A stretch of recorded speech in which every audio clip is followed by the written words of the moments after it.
Welcome to the Human Capital Innovations Podcast. We're your source for personal, professional, and organizational growth and development, where we share original research, explore industry trends, and interview executives and thought leaders from across the globe. We hope you join us often for practitioner-oriented content around all things related to leadership, HR, talent management, organizational development, and change management. Maximize your personal and organizational potential with Human Capital Innovations Podcast. Do you enjoy the Human Capital Innovations Podcast? Please subscribe, leave a review, comment, share, and consider supporting the podcast on Patreon, even at the producer and sponsorship levels.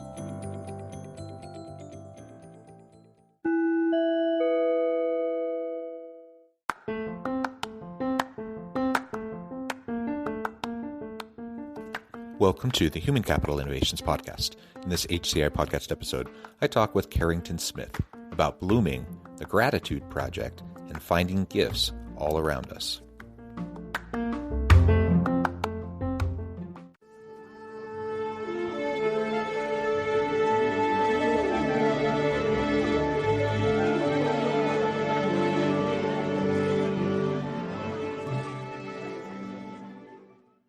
Carrington Smith, welcome to the Human Capital Innovations Podcast. Hi, Jonathan. Thanks for having me. It is a pleasure to be with you. It was a pleasure getting to know you a little bit in the pre-interview, and we've been preparing for this episode for a while now. I'm super excited to talk about gratitude and how we can keep an optimistic, positive mindset as we look for the gifts all around us in life, in our home relationships, our community relationships, but also in the workplace. And you know, we're living in a day and age with a lot of strife, a lot of challenges. There's no question that there's a lot of heartache in the world and a lot of frustrations and pain and suffering. Frankly, you know, a lot of people in organizations are feeling burnt out. That's part of the reason why people are looking for greener pastures and switching jobs and going to other places. You know, there's a time and a place for all of that. Like sometimes we need to get out, we need to move, we need to make a change, and that's fine.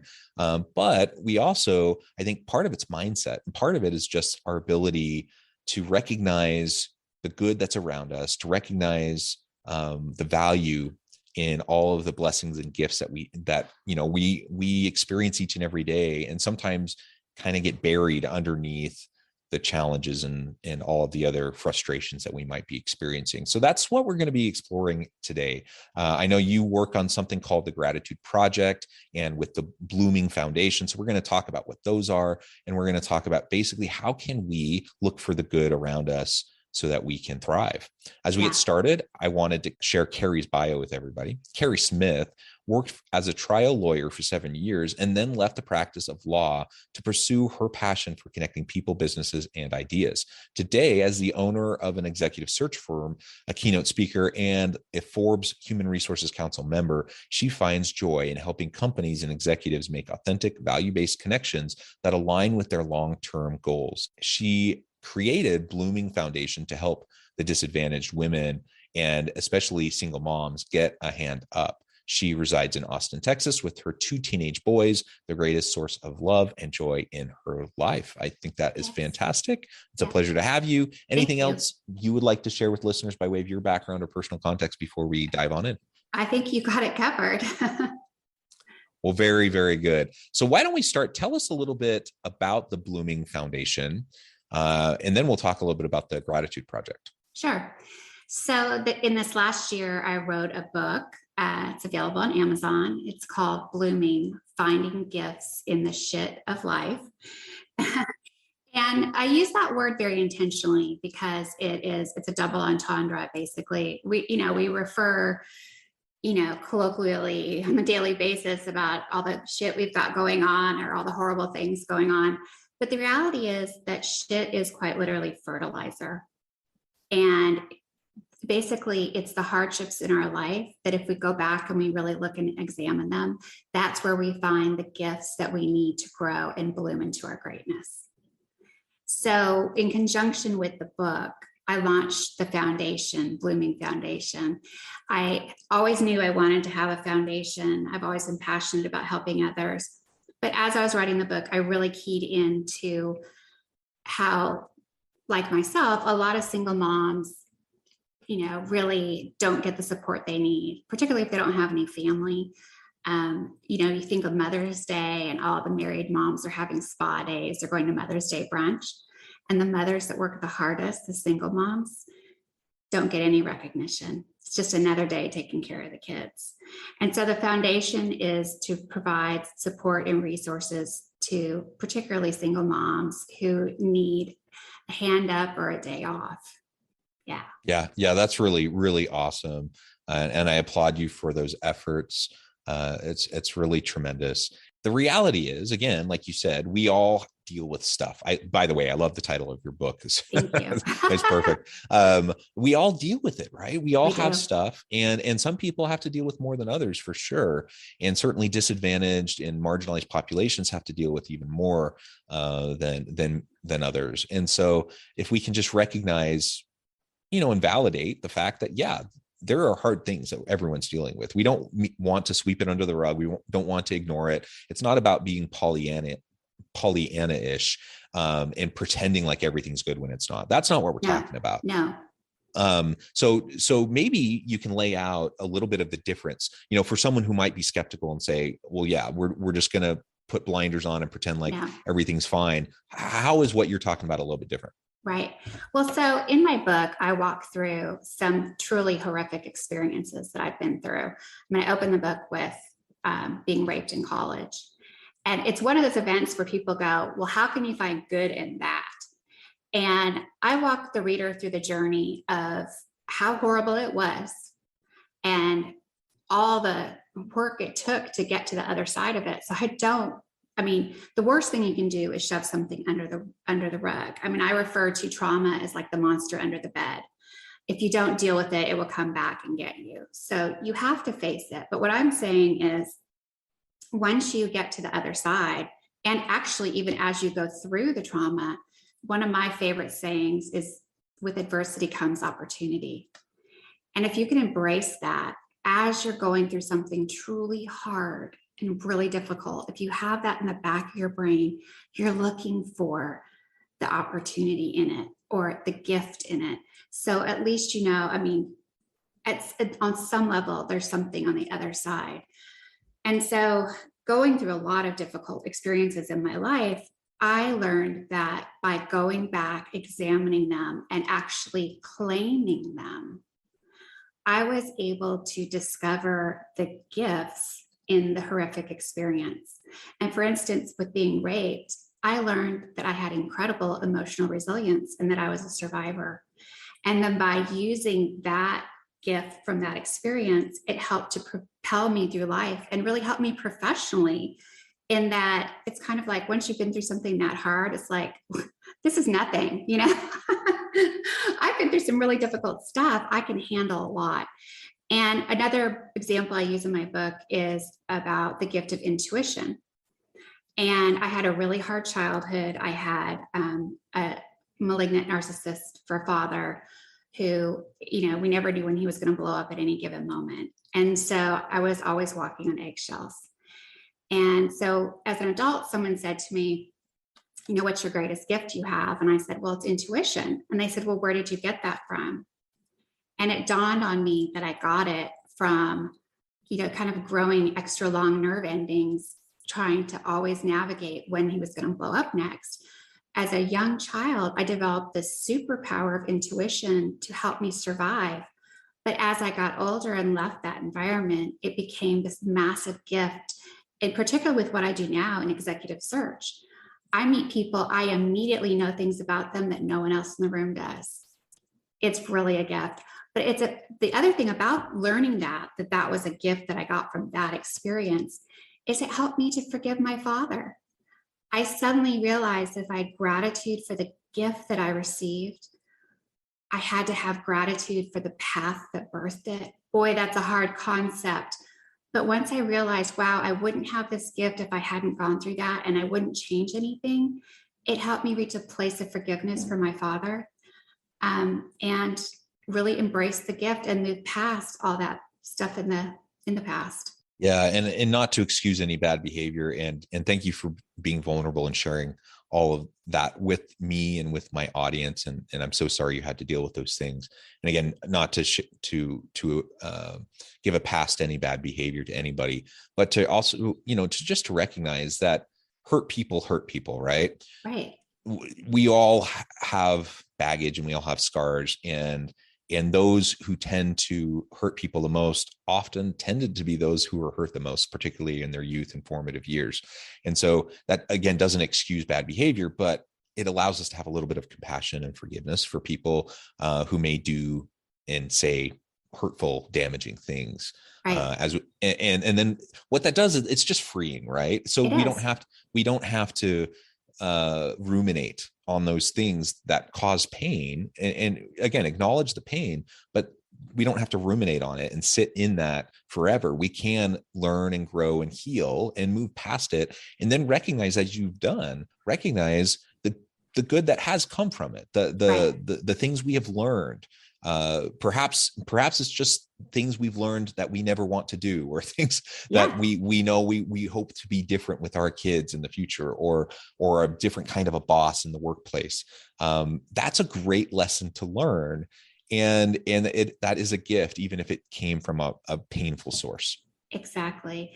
And as you say, bad people often come from, they've experienced those bad things themselves. That's true. And it does help you find empathy. But one of the things I also emphasize in my book is the importance of the choices we make on a day-to-day basis. And for me, having been through those experiences, I could have turned out quite differently. And it was those everyday choices that I wanted to be somebody else, and I wanted to take a different path, that really have mattered in guiding me through life. And also the importance of mindset, as you said. I mean, I like to say mindset is a muscle. And if you teach your mind to operate in a certain way, then it becomes used to operating in that way. And it really helps kind of get you through some of these difficult times. If we start to think about this in the workplace, I love what I do. I work with great people. I'm a professor and I love the university. I love my colleagues at the university, but I also love the consulting work I do. I love the people in my firm that I work with. I love the leaders and executives I get to work with in other organizations. I love it. But the reality is, you get people together and there's tensions, right? And hard things happen and feelings get hurt. There are frustrations. And I think of, for example, at the university, I love the university. I love students. I love working with my colleagues, but there are frustrations that occur. And I find that it can be pretty easy to fall into negative patterns of self-talk, negative patterns of just cynicism and pessimism, and get stuck in a rut, where instead of recognizing that, most people wake up every day trying to do the best they know how, and to have a little bit of generosity towards people, right, and not assume bad motives when something happens that's frustrating to me, right? That's important. And if I'm not careful, I can very easily get into a rut where I'm just looking at everything through a lens of negativity. And that's not healthy. That's not good for me. It's not going to be good for my interactions with colleagues. And so I have to make a choice. I have to make a choice that I'm going to, again, not pretend like everything's rosy when it's not. There are problems, they need to be addressed. And sometimes I'm going to be the one to voice concerns or share with people when I see an issue, and I hope that we can resolve it and work towards it, overcoming it. Those things still need to happen. But if I can do it and frame it from a standpoint of compassion, from a standpoint of empathy, from a perspective of gratitude for this amazing opportunity to work in such a wonderful organization with wonderful people, serving wonderful students, that whole mindset shift then changes the way I am with other people, the way I interact with my team, the way I interact with others at the university, even those who I might be particularly frustrated with. And that's going to lead to better outcomes for everybody, right? Yeah, absolutely.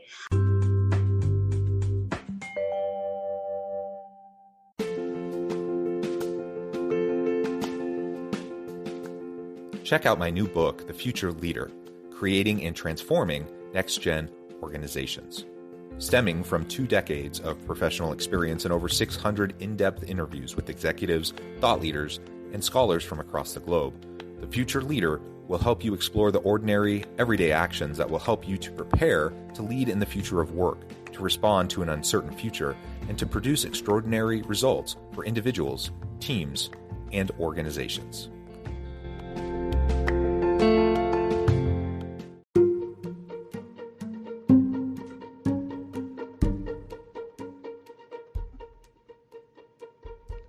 Check out Human Capital Innovations magazine, Human Capital Leadership.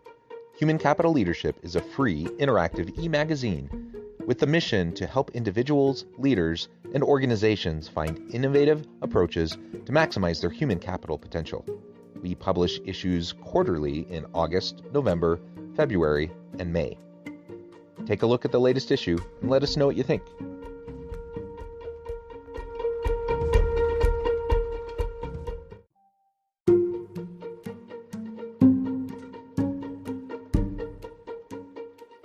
Welcome to the Human Capital Innovations Academy. Courses, micro-credentials, and certificates to upskill and reskill for the future of work. All HCI Academy courses, micro-credentials, and certificates are designed, developed, and delivered by award-winning and internationally renowned scholars, educators, thought leaders, executives, and practitioners.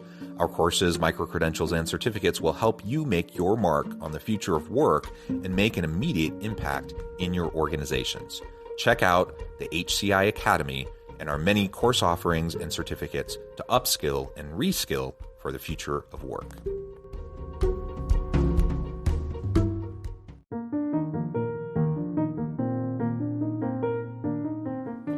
Check out our new weekly LinkedIn newsletter, Alchemizing Human Capital, exploring industry trends via original research and interviews with executives and thought leaders from across the globe. We look forward to having you join us.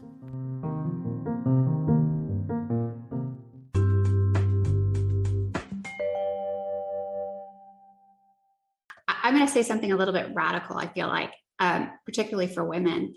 And that is, for women, we're not allowed to ever get angry. We're just not. I mean, so I like to say you have to reach rage to reach forgiveness. And for me, so when we encounter these difficult people, I found that it actually helps to acknowledge the fact, like get in touch with my feelings and say, I am mad right now. For whatever reason, I feel disrespected. I feel like I wasn't heard. I feel like this person was insensitive. But I do it in my spin class. And I will express my anger while the music is loud and nobody can hear me, and I will let it out that I am angry. I will shout. But as I do that, I acknowledge that emotion and I let it move through me.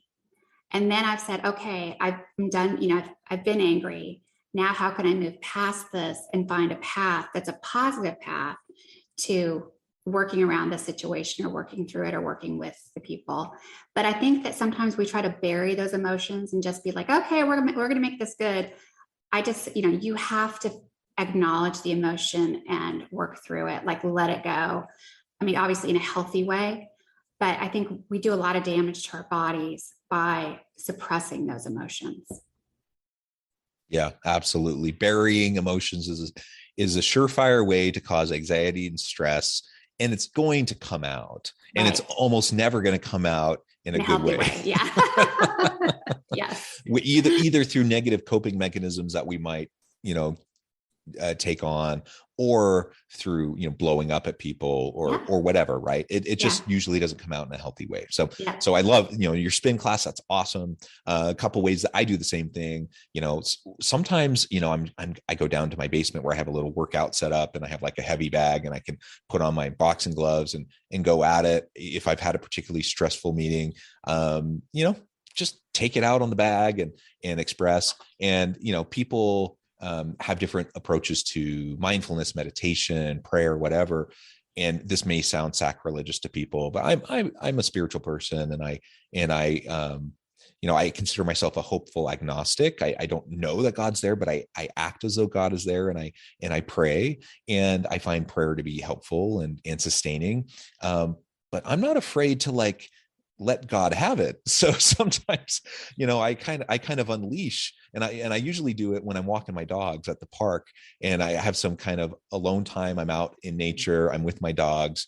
And sometimes, I'm yelling at God a little bit. And again, maybe people find that sacrilegious. I find it very freeing. Liberating. Yeah, I get Liberating. that. Yeah.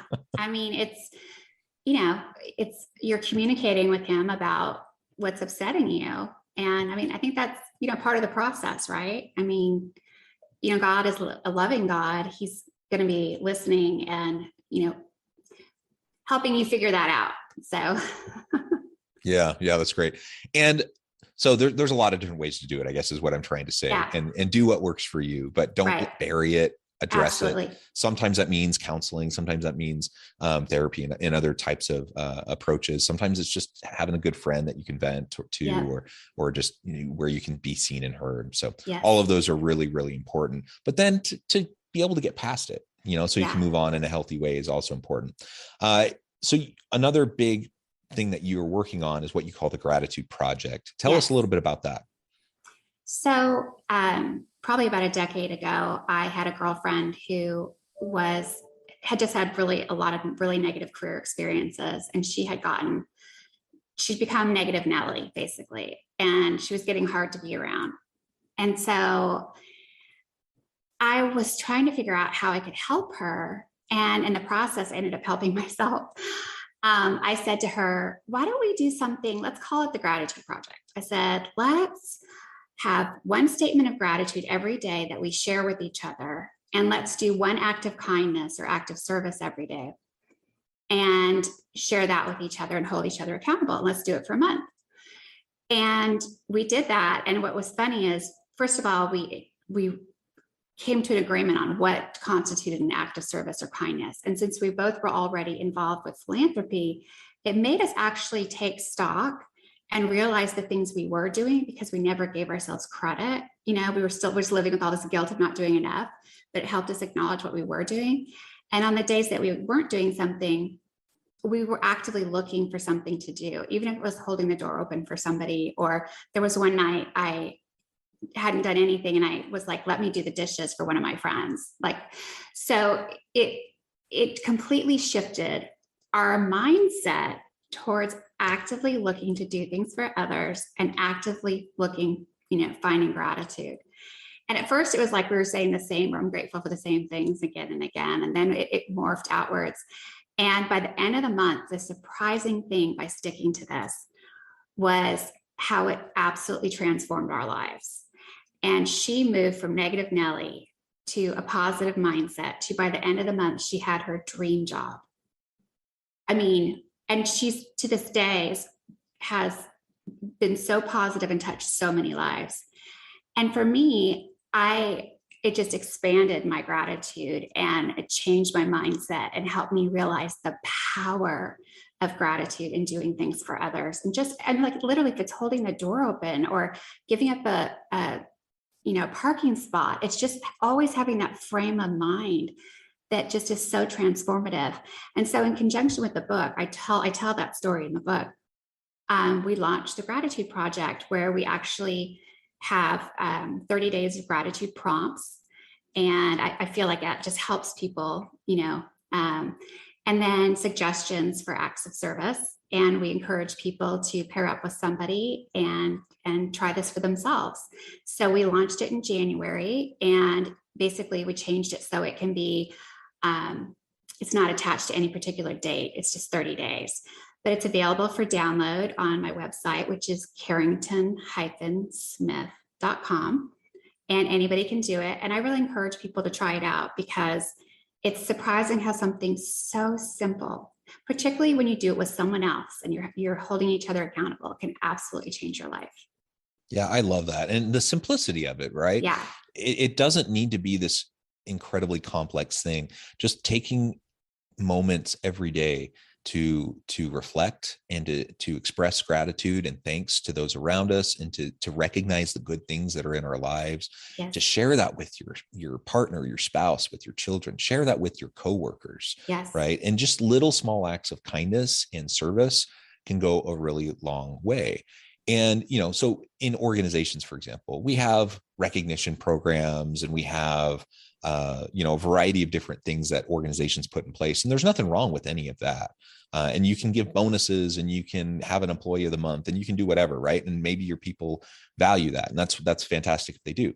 But it doesn't need to be anything even that structured. It's just a matter of doing simple things every day. And I think about members of my team and, just taking a moment to let them know you're thinking of them, if we're working remotely, just shooting a message, not to check in to like hover and to like micromanage, but to just check in. Hey, how are you doing? How's your day going? Maybe something about their personal life and like, hey, how did Tommy's concert go last night? Or just like checking in with people and having those connections, those authentic connections with people, go a long way in helping people to feel valued and just be seen as a person. That's a big one. A whole authentic person with complex lives. And so I don't always remember to do that, but when I do, I feel better. I can tell that they feel better.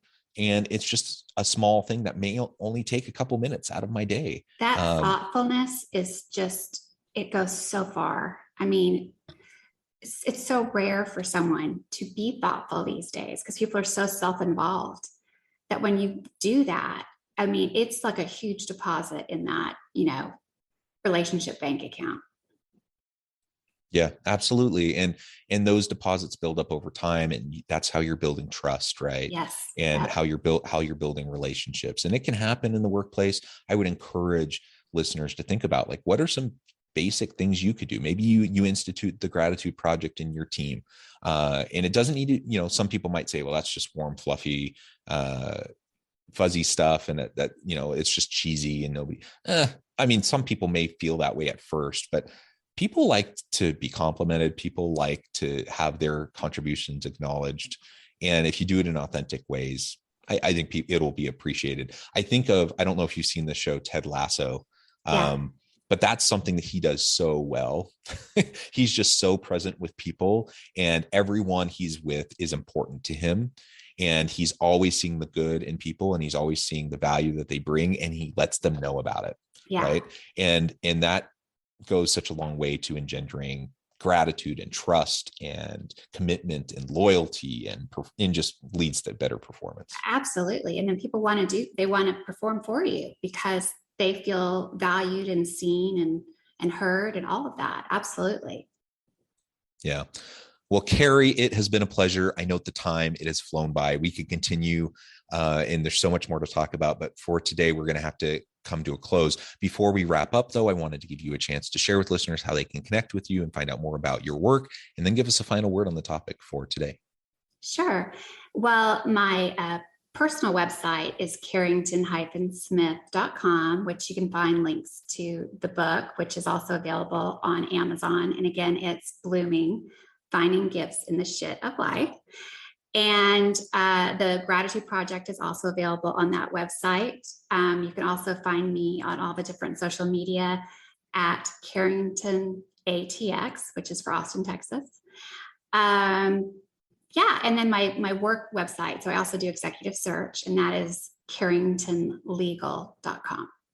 Wonderful. Thank you so much, Carrie. It has been a pleasure. I encourage listeners to reach out, get connected, find out more about what Carrie and her team can do for you. Check out the Gratitude Project, the Blooming Foundation. Check out her business, her book.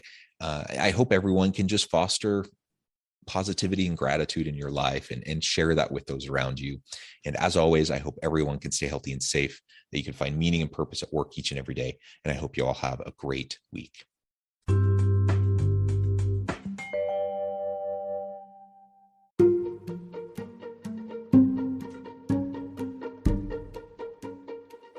Welcome to the Human Capital Innovations Academy. Courses, micro-credentials, and certificates to upskill and reskill for the future of work. All HCI Academy courses, micro-credentials, and certificates are designed, developed, and delivered by award-winning and internationally renowned scholars, educators, thought leaders, executives, and practitioners.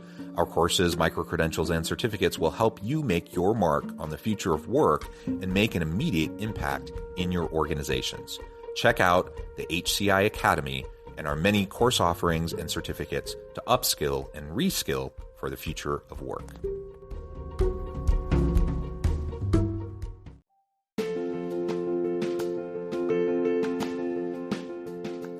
Bluer Than Indigo Leadership, the journey of becoming a truly remarkable leader. Early in my adult life, I learned about an Asian proverb that translates as bluer than indigo. If you think about the color indigo, it is a brilliant, deep, and vibrant blue, what some would call the bluest of blues. To have something that is bluer than indigo is rare and truly remarkable. Contrary to popular myth, there is no one-size-fits-all or cookie-cutter approach to effective leadership. There is no silver bullet, no secret sauce, no go-to model that will solve all of your problems. The truth is, great leaders have all had their unique strengths and flaws, and have all had to discover and then pave their own distinctive path in their life's journey to fulfill their leadership potential. Bluer Than Indigo Leadership will help you discover your own path and explore those ordinary, everyday actions that will help you respond to an uncertain future and produce extraordinary results for individuals, teams, and organizations.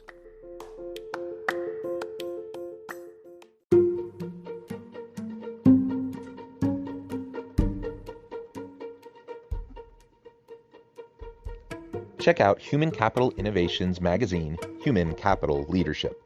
Human Capital Leadership is a free, interactive e-magazine with the mission to help individuals, leaders, and organizations find innovative approaches to maximize their human capital potential.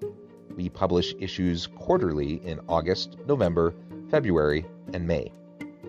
Take a look at the latest issue and let us know what you think.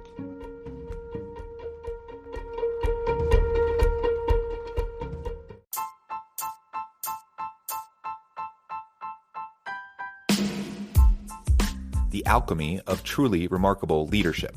Ordinary, everyday actions that produce extraordinary results. Consider how the nature of work has shifted over the past 50 years. With increased globalization, rapid technological advancement, and the shift in economic composition, the average job of today looks very different than the average job of 50 years ago. What will the jobs and organizations of tomorrow look like? Moreover, what does this all mean for organizational leaders? What are the core competencies and capabilities of organizations and their leadership that are prepared for continued disruption and geopolitical and socioeconomic shifts? Regardless of what the future holds, increasingly, leaders need to be socially minded, data-driven, decisive, champions of talent, and disruptors of the traditional notions of leadership, teams, organizations, and work. The alchemy of truly remarkable leadership will help you to explore your own leadership competencies and capabilities and consider ways to apply and implement them into your workplace and personal life.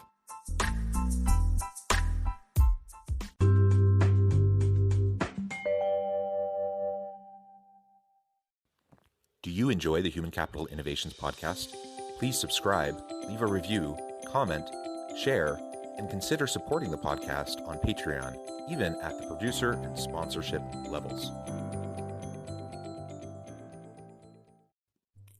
Thanks again for joining us for this episode of the Human Capital Innovations podcast. I hope you stay healthy and safe and that you have a great week.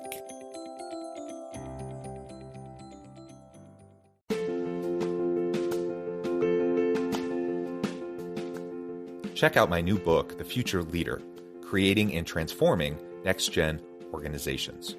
Stemming from 2 decades of professional experience and over 600 in-depth interviews with executives, thought leaders, and scholars from across the globe, The Future Leader will help you explore the ordinary, everyday actions that will help you to prepare to lead in the future of work, to respond to an uncertain future, and to produce extraordinary results for individuals, teams, and organizations.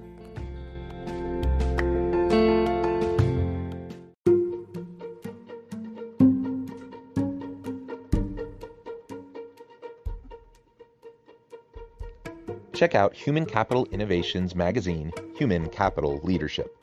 Human Capital Leadership is a free, interactive e-magazine with the mission to help individuals, leaders, and organizations find innovative approaches to maximize their human capital potential. We publish issues quarterly in August, November, February, and May. Take a look at the latest issue and let us know what you think.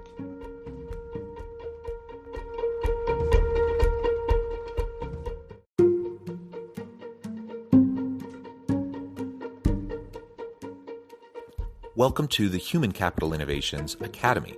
Courses, micro-credentials, and certificates to upskill and reskill for the future of work. All HCI Academy courses, micro-credentials, and certificates are designed, developed, and delivered by award-winning and internationally renowned scholars, educators, thought leaders, executives, and practitioners. Our courses, micro-credentials, and certificates will help you make your mark on the future of work and make an immediate impact in your organizations. Check out the HCI Academy and our many course offerings and certificates to upskill and reskill for the future of work.